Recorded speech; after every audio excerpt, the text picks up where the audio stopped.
Welcome to Mrs. Neller's notes for her pre-calculus class. These are the notes for section 1.1, day 1, and the title of that section in your book is called Real Numbers. And today's objectives are just going to be the top 3 that are listed here. We're going to do the properties of real numbers, addition and subtraction, and then multiplication and division. So these notes are pretty much a review of some of the basic concepts of algebra that you should know. So we're going to review the types of numbers that make up a real number system first. And when we start to classify numbers, we start with the natural numbers. These are the numbers that you learn to count with when you're real little, and they start with 1, 2, 3, and go on from there. So they're all the positive whole numbers. Whole numbers is another separate category, and that has all the natural numbers, but it also includes 0. So you have the numbers 0, 1, 2, 3, etc. Again, they're all whole numbers, no fractions, no decimals. Integers, I hope you know, these are positive and negative whole numbers. So they might start at -3. Well, they're going to start before that, and then go from -2, -1, 0, 1, 2, +3, etc. Okay, so those are our first 3 categories. We have natural, whole, and integer. And then those all fall within the rational number category. And rational numbers are any number that you can write as a ratio or as a fraction. Now, the only thing is we can't have our denominator be 0. So that's why we have this little note here that n cannot be equal to 0. So some examples of rational numbers would be pretty much any fraction, like 1/2, could be 3/4. And you can make a whole number into a rational number as well, just by putting it over 1. Okay? And just remember that you can't divide by 0, so that that denominator can never be 0. If it is, then the expression is undefined. And then there are also numbers that cannot be expressed as a ratio or as a fraction, and those are called irrational numbers. And one of our most famous irrational numbers is pi, 3.14. There's one that you learned about in Algebra 2 called e. That's the number e that stands for, I believe it's 2.17 or 2.16. And when you use logarithms, you have log base e for the natural log. But also square roots can be irrational numbers. So if you have the square root of 3, that gets you a decimal that you can't write as a fraction. So all of these numbers that we've talked about so far, these are all real numbers. They all fall within the big overall category of real numbers. Any number you think of is a real number. And we have a symbol for them. It's an R that kind of has an extra leg on it. So that's the symbol for all real numbers. And in your book, you'll see this Venn diagram as well. And basically, if I could draw a big box or big circle around the whole thing, this whole category would be all the real numbers. So within the real numbers, we break it down into rational and irrational. And then within the rational, we break it down into the rational ones and the integers. So we have all our fractions and decimals and then all our integers. And then we actually need one extra little category in here to include 0. And that's where our whole numbers would go. That diagram left out the whole numbers, and then you have the natural numbers inside there. Now remember, we also have imaginary numbers, that's like I, and they wouldn't fit in this diagram anywhere. They'd actually be kind of floating off to the side. They'd have their own separate little category for imaginary numbers. And this slide is just a good reminder. Every real number has a decimal representation, and if the number is rational, then it has a decimal that's repeating. So if you have 1/2, you can write it as 0.5, or 2/3 is 0.66666. And when you were in middle school, you learned about the little repeating bar that goes above numbers when they repeat. We don't use that as often now. We're a little more sophisticated. And There are also irrational numbers. Irrational numbers have non-repeating decimals. So like the square root of 2 is 1.41, and it keeps going. It doesn't repeat, but the decimal keeps going. Same thing for pi. That's why pi is so fascinating to mathematicians, because you take a rational number for the diameter and a rational number for the circumference of a circle, you divide the two of them, and you get an irrational number. And it never ends and it never repeats. So that's why mathematicians like the number pi, because it's kind of mysterious and fascinating that way. Now, when we actually take those decimals and we stop them at a certain point, we're actually making the number too big or too small. We're kind of chopping it off and approximating it. So in the past, you are probably used to rounding to 2 decimal places, but now you need to get comfortable rounding to at least 4 decimal places. Pi, when you hit the pi key on your calculator, it will type up 3.141592654. That's the digits that will appear. So that's a really long, nice decimal expansion that we can use. Okay, so now we're going to talk about some properties of real numbers. And again, these are properties that you know. This chart is in your book as well, so if it's a little small on the screen, you can find it in your book.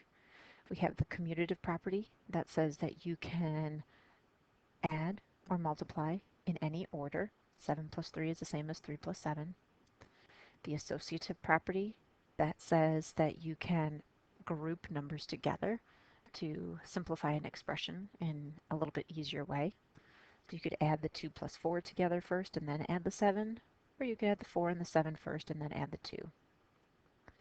And then we have the distributive property. You should be very, very familiar with the distributive property by now. That's when you take a number out front or sometimes behind the parentheses and you distribute it or you multiply it to the sum that's inside the parentheses. Okay, so here's our first example, and we're just going to use the distributive property to rewrite these expressions. So for part A, we have 0.25 times the quantity x minus 8. And sometimes when students see decimals like that, they don't like them. So remember that that is a rational number, 0.25. It's a terminating decimal, so we can write it as our fraction, 1/4. And if that's easier for you to think through the process, then by all means, work through the problem that way. But basically what we're doing here is we're going to distribute.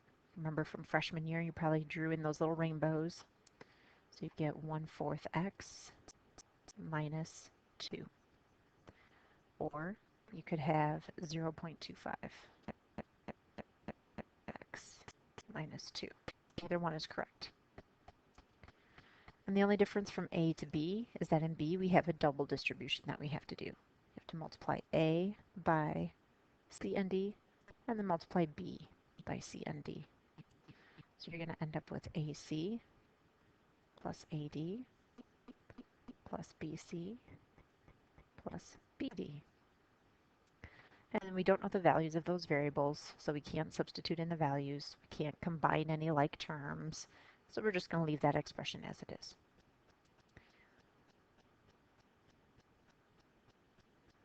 Okay, next we're going to talk about some properties of addition and subtraction. And the number 0 is special for addition because it's called the additive identity. That means you can add 0 to any number and you don't change the identity of that number. 8 plus 0 is still 8. And every real number has a negative. So A has a negative A that goes along with it. And if you add A and negative A together, you get 0. Okay, remember, subtraction is the operation that undoes addition.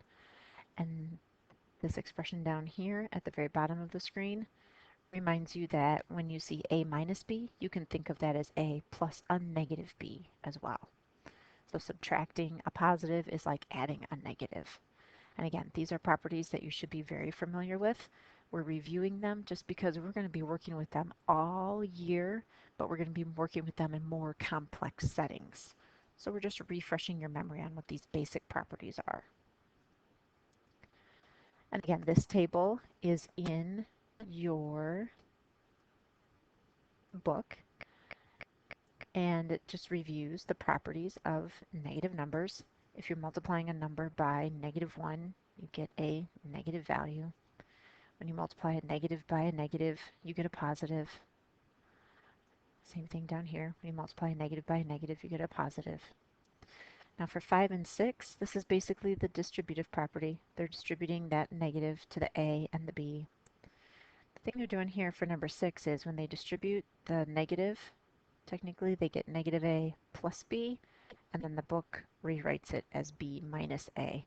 Your book is going to do that a lot. They're going to write the positive values first. That's just a matter of preference. That's not a requirement, but just be aware of that. So when you're checking your answer, don't think that it's wrong. It's just another version to write the expression. Okay, so then example 2, this is also in your book, and it has you just rewriting these expressions using the properties of negatives. So think of that little negative as like a -1 that you're distributing to the m and the 3. So you would have negative m minus 3 there.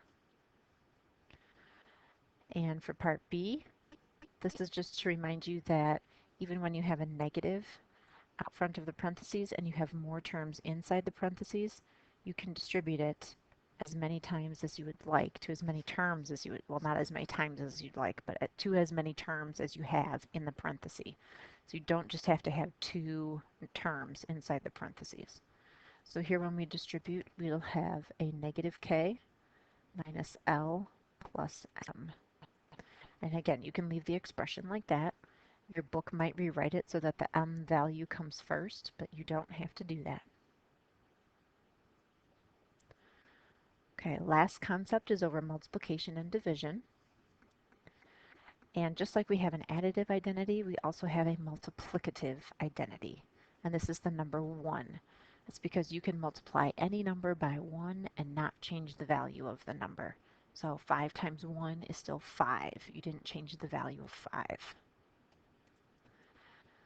And every non-zero real number also has an inverse. An inverse isn't the same as an opposite. Opposite is like positive and negative. Inverse is like a multiplication and division.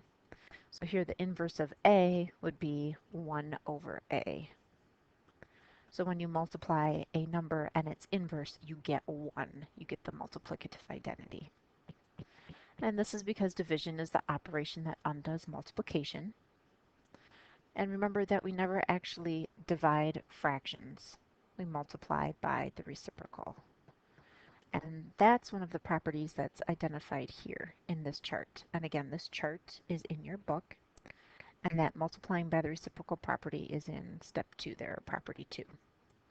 Remember in property 1, when you multiply fractions, you just multiply straight across.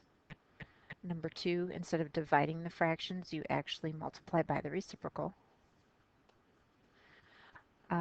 For number 3 and number 4, when you're adding fractions, you have to have a common denominator, or when you're subtracting them too, you have to have a common denominator.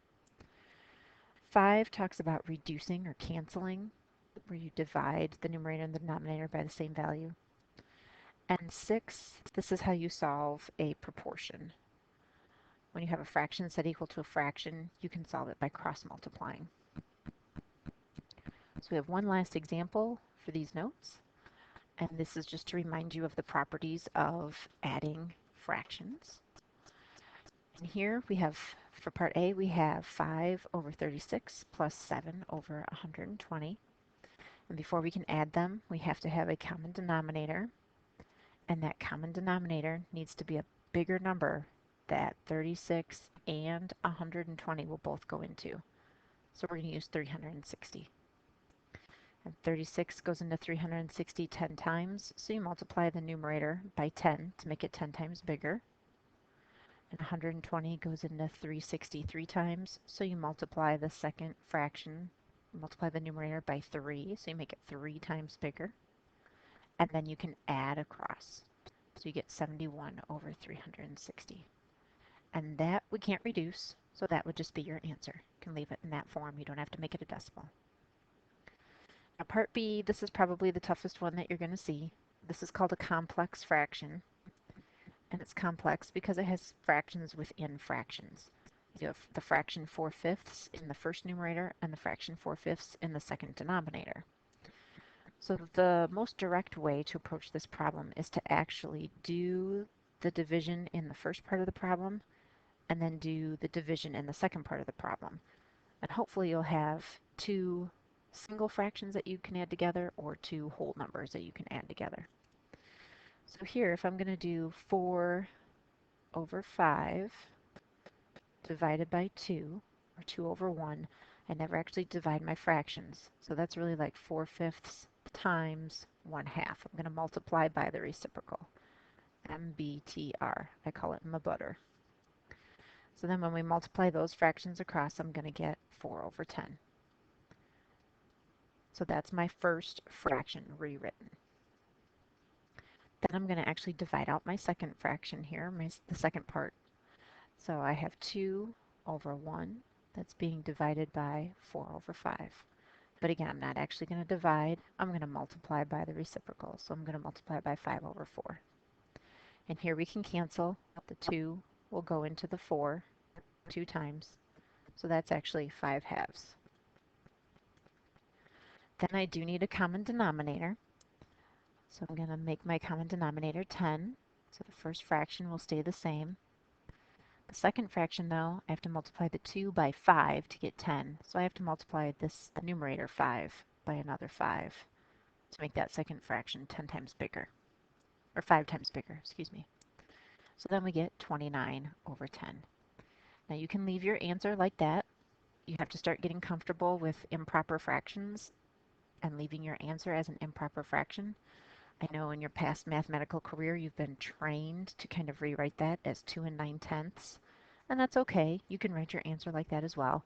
But as we get into more complicated mathematics, it's okay to leave stuff as an improper fraction. So your practice assignment for tonight is shown. And remember that 7 through 13 here, that's 7 through 13 odd. Same thing here for 19 through 37. The little O stands for odd. If you ever see a little lowercase e, that means even. Okay, good luck, and I will see you in class.